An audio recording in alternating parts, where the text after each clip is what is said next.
Hai teman pemilih, apa kabar? Semoga selalu dalam keadaan sehat ya.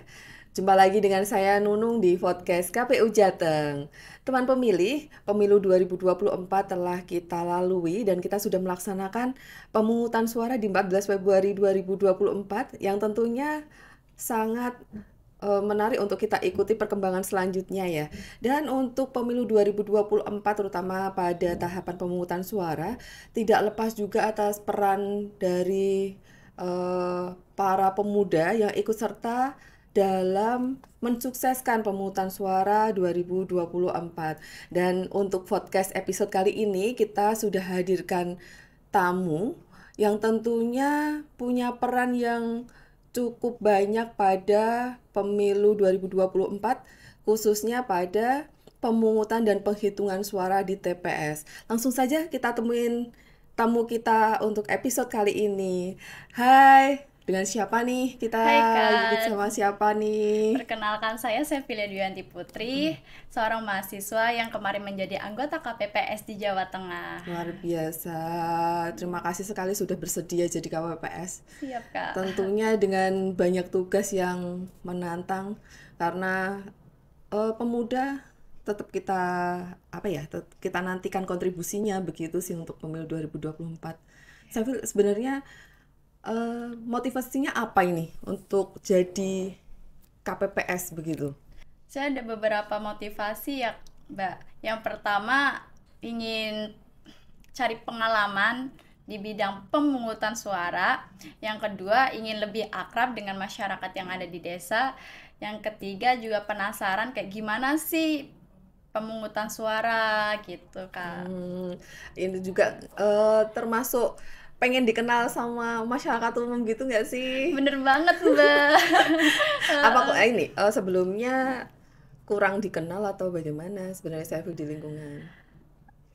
Lebih tepatnya kurang dikenal ya Kak, karena saya lebih kalau di rumah jarang banget keluar Kak gitu. Oh, jadinya dengan jadi anggota KPPS membuka peluang dong buat tetangga-tetangganya pada tahu nih ada bunga desa di desanya Seville nih.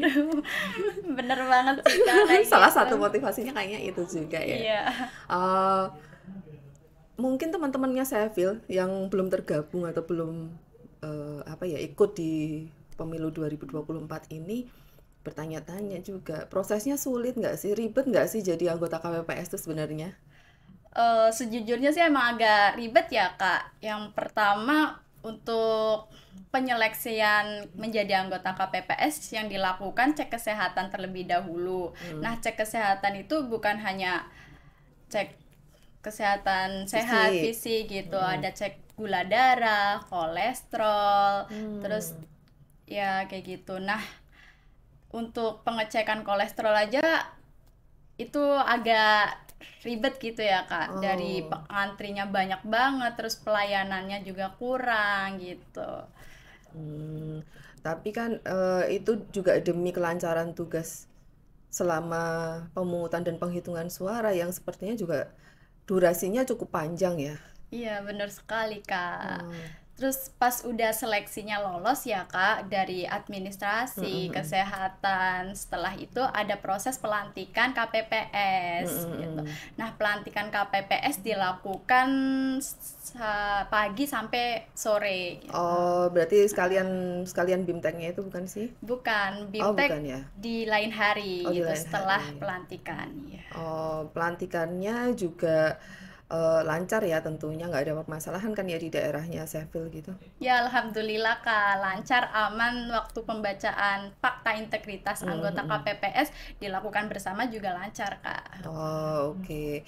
Kemudian setelah dilantik jadi anggota KPPS, ada apa? Transfer ilmu atau ada sejenis BIMTEK yang tadi saya sampaikan itu diikutin atau Seville juga ini ya mahasiswa begitu. Itu ngikutin juga atau ngikutin langsung yang diselenggarakan oleh jajaran di atasnya atau dapat ilmu dari temennya? Untuk pelatihan BIMTEK langsung terjun Kak gitu. Oh, langsung nggak Jadi ketemu. kita benar-benar tahu bagaimana nih proses C penghasilan, C C hasil. hasil ya, C hasil untuk pemungutan suara gitu. Terus melatih untuk kerja tim. Kita kan berjumlah 7 anggota gitu, satu TPS-nya. Itu kenal sama anggota KPPS yang lainnya nggak sih sebelumnya gitu? Sejujurnya sih nggak kenal, Mbak. Meskipun itu tetangga saya ya, gitu. Nah, dari saya menjadi KPPS jadi lebih akrab, Kak, gitu. Berarti ini ya, hikmah dari jadi anggota KPPS juga termasuk mendekatkan diri kepada tetangga-tetangga. Bener sekali, Kak, ya. Yang tentunya kan Jadi itu tadi banyak ilmu dari pemilu sendiri itu, Iya. termasuk ilmu untuk lebih bersosialisasi dengan lingkungannya, begitu. Kemudian setelah tadi ada BIMTEK yang diikuti oleh Safil, kemudian ada pertemuan nggak dengan kelompoknya begitu? Untuk pertemuan setelah BIMTEK ada, Kak. Yang pertama, yang peran penting Sirekap. Itu Sirekap 2 kali sampai 3 kali pertemuan untuk mematangkan gitu. Di kelompoknya Safil sendiri? Iya. Tentunya dengan asistensi oleh jajaran di atasnya. Iya, gitu benar ya. sekali, Kak. Kemudian komunikasinya bagaimana sih dengan sesama anggota KPPS di dalam kelompoknya, kemudian dengan jajaran di atasnya? Sebenarnya kalau di tingkat KPPS bagaimana, Safil? Kalau kami komunikasi lewat grup chat WhatsApp gitu ya, Kak. Setiap apa-apa tuh dikomunikasiin terus, info-info yang terbaru, up to date gitu. Terus dari KPPS juga seluruh desa saya juga ada. Jadi ada 2 grup komunikasi untuk komunikasi. Tetapi tetap 2 arah ya, nggak hanya dapat perintah saja, tapi masukan, saran atau info-info yang lain bisa. Ya, benar sekali. Apalagi kan kayak saya ya yang masih awam banget, yang pertama kali menjadi KPPS, jadi kayak kurang tahu banget gitu, kayak pemungutan suara kayak gimana, prosesnya kayak gimana gitu. Jadi adanya grup WhatsApp jadi lebih paham. Ini pengalaman keberapa sih Safil di pemilu? Untuk jadi pemilih deh, Oke. Udah berapa kali? Baru pemilih pemula sih saya. Pemilih pemula. Berarti baru pertama kali ikut pemilu Iya. presiden begitu ya? Iya, bener. Dan pertama langsung jadi penyelenggara. Iya. Kaget nggak sih sebenarnya jadi penyelenggara pemilu ternyata kayak gini gitu? Itu menjadi tantangan terbesar saya ya, Kak, menjadi seorang KPPS gitu. Yang masih awam banget. Nah, tantangan-tantangan itu tuh bisa dilakukan bersama, kerja tim gitu. Alhamdulillahnya saya mendapatkan kelompok yang searah gitu, yang mau membantu, saling ngebantu, gotong royong gitu. Tetap banyak yang bantuin ya meskipun Iya. baru gitu. Terus tantangannya apa selain pemilu pertama buat Safil sendiri? Tantangan pertama ya, Kak, waktu pembagian C pemberitahuan. Yang pertama kan saya menyebarkan C pemberitahuan ke DPT. Nah, nama-nama DPT itu nggak sesuai dengan nama KTP. Kayak misalnya nama Mungkin ini nama pemilih, iya. bukan nama DPT-nya ya. Nama pemilih tidak sama dengan nama yang ada di KTP. C pemberitahuan. Itu ya, itu. Terus nyarinya gimana? Ya, pertama saya tanya-tanya tetangga gitu ya, ada yang kenal atau tidak gitu. Alhasil pas udah mau akhiran ya, Mbak, itu alhamdulillah kayak sisa berapa orang, aku nanya satu-satu pintu Ada yang dari kenal. pintu, ada yang kenal nggak, Mbak, ada yang kenal nggak, Bu, gitu. Ternyata di sebelahnya sendiri, Kak. Rumahnya deket ternyata, cuman emang nama yang di C pemberitahuan sama nama panggilan sehari-hari itu berbeda. Itu yang menjadi tantangan saya waktu Apalagi ini ya kalau di desa ada panggilan-panggilan yang mungkin karena panggilan keseharian jadinya nggak sesuai dengan data kependudukannya. Iya, itu benar sekali. Menyulitkan nggak sih? Benar sekali. Iya, tantangan yang cukup inilah. Sebenarnya menguji kenal nggak sih sama tetangganya kayak gitu. Iya. Terus ada tantangan lain nggak? Tantangan yang kedua waktu perhitungan suara. Hmm. Di bagian Sirekap itu prosesnya lama gitu. Lamanya ini lama di proses yang mananya? Waktu pengaplikasian kan di foto terlebih dahulu, habis itu kan di upload. Nah, prosesnya lama, loadingnya lama banget di situ. Baik, tapi sudah bisa ter-up semua ya? Alhamdulillah sudah lancar. Ya, karena kan mungkin juga pada saat itu penggunanya juga ini kan ya sedang pakai semua. Kalau di pemungutannya, kalau di pemungutan suaranya sendiri, ada apa ya, kejadian khusus atau ada apa kendala apa gitu nggak sih, atau lancar-lancar aja? Sejauh ini lancar sih Kak. Mm-mm. Cuman emang ada banyak surat suara yang blanko karena pemilih kurang tahu. Yang blanko tuh gimana maksudnya? Blanko itu kayak nggak dicoblos sama sekali. Oh, gitu, alah, blanko. nggak ini ya, apa ya, masuknya ke surat suara yang Tidak sah. tidak digunakan oleh pemilih begitu. Kalau menurut Seville, kenapa sih sampai pemilih nggak menggunakan hak pilihnya dengan baik begitu? Pertama alasannya karena pemilih kurang tahu daftar calegnya gimana gitu kan. Yang kedua, saking banyaknya pilihan jadi bingung gitu. Yang ketiga juga surat suaranya kan besar sekali ya. Habis itu kayak kadang masih ada pemilih yang nanya, ini cara coblosnya kayak gimana, di gambarnya apa di nomornya, seperti itu. Kalau ada pertanyaan seperti itu di kelompoknya Seville, apa yang dilakuin? Yang pertama ngarahin, tapi dalam artian ngarahinnya jaga jarak gitu ya. Kayak ini bisa memberikan edukasi terlebih dahulu. Coblosnya di nomornya, di gambarnya bisa juga gitu. Bisa milih di dalam kotak parpol atau mau ke apa, salah satu nomor atau salah satu nama begitu, masih bisa ya. Masyarakat masih bisa menerima nggak sih ketika kita memberikan edukasi seperti itu pada hari pemungutan?